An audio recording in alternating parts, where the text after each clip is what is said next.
சலம், ஒரு வாட்டி சுரேஷை கூப்பிட்டு பேசணும். சுரேஷ் இன்னைக்கு வரலங்கய்யா. வரலன்னா எப்படி? இன்னைக்கு சர்ச்சு மொத்தத்தையும் கழுவுன இல்லை, பிரார்த்தனை இருக்குன்னு தெரியாதா அவனுக்கு? ஏதாவது ஒரு சாக்குப்போக்கு சொல்லுவானா? ஒரு வேலையும் ஒழுங்காக செய்யாதீங்க. ஐயோ, ஃபாதர் வந்துட்டாரு. வணக்கம் ஃபாதர் ஐயா. கோடீஸ்வரா, நீ எங்க இங்க? சுரேஷ் வீடு என் வீட்டு பக்கத்தில் தான் இருக்குய்யா. நேற்றுல இருந்து ஜுரமா இருக்கு. அவனால் சர்ச்சு வேலைக்கு போக முடியாததுனால நானே சாவியை வாங்கிட்டு வந்து சர்ச்செல்லாம் கழுவி விட்டேன்யா. என் இயேசு இருக்கிற இடத்துல வேலை செய்றியே, உன் ஈஸ்வரனுக்கு இது பிடிக்குமா? சிற்பியோட கைத்திறமையால் கல்லோட ரூபம் வேணா மாறும். அந்த கல்லை செதுக்கிற சுத்தியும் உளியும் ஒன்று தானுங்க ஐயா. போயிட்டு வரேன் ஐயா.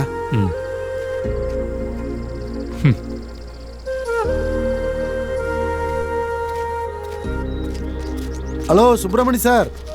கோட்டீஸ்வரா சொல்லு. நெல்லெல்லாம் பூச்சி அரிக்க ஆரம்பிச்சிருச்சு. ஏதாவது நல்ல பூச்சி மருந்து இருந்தா கொடுங்களேன். ஓ அப்படியா?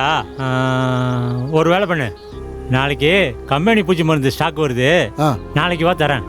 சரி சார்.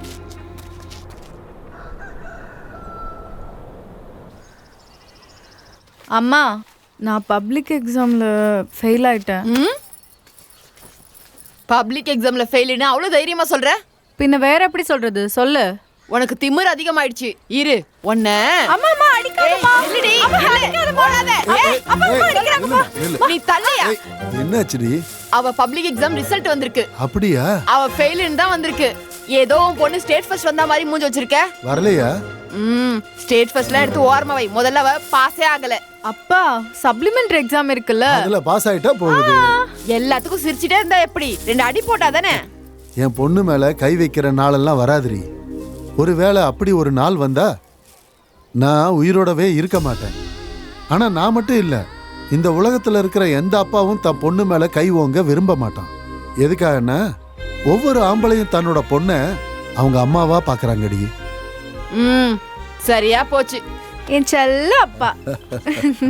அப்பா போன் வருது. யாருன்னு போய் பாருமா. ஏன்யா என்னமோ உனக்கு மட்டும்தான் அவன் மேல பாசம் இருக்கு, எனக்கு இல்லாத மாதிரி பேசுற? இப்ப என்னாச்சுரி? இந்த வயசுல தான் பிள்ளைங்களை கண்டிச்சு வளர்க்கணும். இல்லனா அவங்களுக்கு பிடிச்ச எல்லாத்தையும் செய்வாங்க, நம்ம கிட்ட உண்மையை சொல்ல மாட்டாங்க. என் பொண்ணு என்கிட்ட எதையும் மறைக்க மாட்டான். அப்பா, அண்ணன் தான் போன் பண்றான். என்னது? என்கிட்ட கொடு. என்னடா எப்படிடா இருக்க? எனக்கு என்ன, நல்லா இருக்கம்மா. நீங்க எப்படி இருக்கீங்க? ஒரு வாரமா போனே பண்ணலையே, என்னடா? உனக்கு மறுபடியும் சொல்றேன், போன் பண்ணுன்னு. அவன் ஏதாவது படிக்கிற பிஸியில இருந்திருப்பாண்டி. எப்படா கண்ணா வர? நீ இங்க வந்து 3 வருஷம் ஆகுதுப்பா. பார்க்கணும் போல இருக்குப்பா. உனக்கு தான் தெரியும்லம்மா, எங்க ஃபேக்டரி லேபர் கான்ட்ராக்ட்ல நைட் ஷிஃப்ட் பண்றேன். ஏற்கனவே அப்பா என் படிப்புக்காக எவ்வளவோ செலவு பண்ணிட்டாருமா. இதுக்கப்புறமாவும் நான் அவரை கஷ்டப்படுத்த விரும்பல. எப்படியும் நான் 2 மாசத்துல வீட்டுக்கு வந்துருவேன்ல, என் படிப்பு கூட முடிஞ்சிடும்.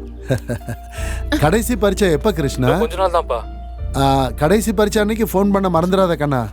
சரிப்பா. சிவன் கோயிலுக்கு போய் நான் பூஜை பண்றேன். சொல்லிடி பைத்தியம். நீ லாயர் ஆயிட்டியா என்ன? இன்னும் 6 மாசத்துல ஆல் இண்டியா பார் எக்ஸாம் ஒன்று இருக்கு. அது எழுதிட்டேன்னா கவர்மெண்ட் லாயர் ஆயிடலாம். அப்படியா? ஹலோ ஹலோ ஹலோ அண்ணா. ஹலோ என்ன? ஹலோ, ஃபோன் கட் ஆயிடுச்சுமா. திரும்பி பண்ணுவான்லம்மா. சிவன் கோயிலுக்கு போலாம் வா. இருங்க, வெத்தலை பாக்கு கொடுக்குறேன். உன்னோட வெத்தலை பாக்காதான் சிவன் அங்க காத்துக்கிட்டு இருக்காரு பாரு. தினமும் நீ எதுக்கு அங்க போற? ஏதோ நீ வருவன்னு அவர் அங்க காத்துட்டு இருக்க மாதிரி. அவருக்கு ரொம்ப அவமானமா போயிடுச்சு, அதான் கத்திட்டு போறேன்.